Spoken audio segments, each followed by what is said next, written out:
Well, the state of Georgia at the heart of the battle between Kamala Harris and Donald Trump, with the U.S. election just around the corner. That's right. The vice president is hoping her strategy of driving up turnout outside the major cities could be enough to take the pivotal Peach State. But in a swing state where every last vote counts, she can't afford any slip in her base. It is a tricky balancing act for the Democratic Party nominee, as Benji Hyer went to find out. Do that, we will ride this wave of energy from Gainesville, Georgia, all the way to the White House when we elect Kamala as the next president of the United States. The opening of a new coordinated campaign office in Gainesville with just weeks until polls close. This is not your typical Democrat voting district, predominantly white, overwhelmingly conservative. And yet, it's become a focal point of this presidential campaign. It's more of a blue trickle than a tsunami, but a rejuvenated ticket with Kamala Harris at the fore has created a sense of optimism amongst some in this Georgia town. The fact that this is even happening here and now is a sign of increased support in the unlikeliest of places. Our goal every time we have an event like this is to get more people at that event than we got last time around, because that shows us that we're growing. And to have the turnout we had tonight shows us that we've got momentum, we've got enthusiasm, that we have building something here. Democrats will know that actually winning in these deeply red Republican counties will be difficult.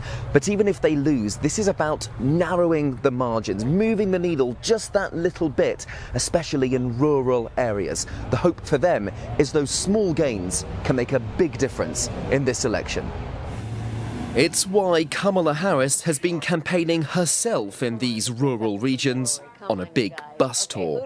Now, Savannah, the baton is in our hand. The picture, however, is not as bright as it seems. Kamala Harris is far from sweeping this state. In fact, experts predict the path ahead is looking rather ominous.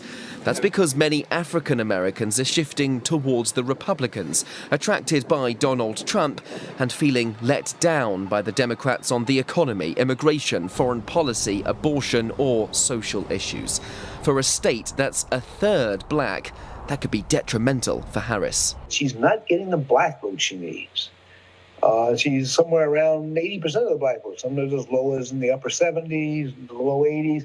But I haven't seen a poll yet which shows her anywhere close to the upper 80s, which is what she needs to be. So she's not getting her base vote that she needs. In the back room of a Cajun restaurant in Atlanta, a gathering of black voters sharing food and feelings.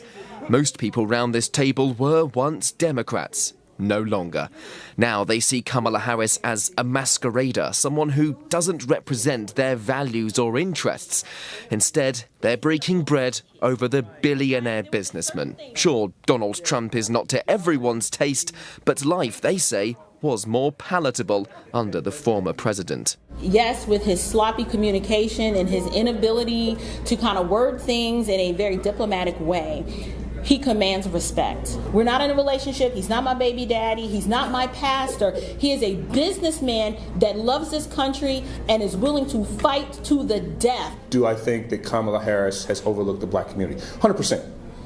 When I talk to folks, whether it's at the park or the basketball court or at the barbershop, many of them are moving and looking at it as a not who likes me. They're not thinking about racism. They're not thinking about all these other emotionally charged arguments brought forth by the left, but rather they're looking at it through the lens of performance and programs, policies. Kamala Harris insists she's working to earn the African-American vote and that she understands there's no guarantee of her taking it just because she's black. She recently unveiled a plan to give black men an economic boost with fully forgivable loans as well as investment in black teachers. Local Democratic Party leaders, meanwhile, are playing down concerns, praising her for stepping across the aisle rather than just relying on her base. I believe that because Kamala Harris is such an advocate for the people, that it wouldn't matter where the Democratic Party is losing votes, where she wants to make sure that she reaches out to every single American, because she will be a president for every single American. That is, of course, if the vice president can beat the former president next month. And to come out on top, she'll need to target every vote possible in this tightly fought election that's still too close to call. Benji Hyer, CNA in Georgia.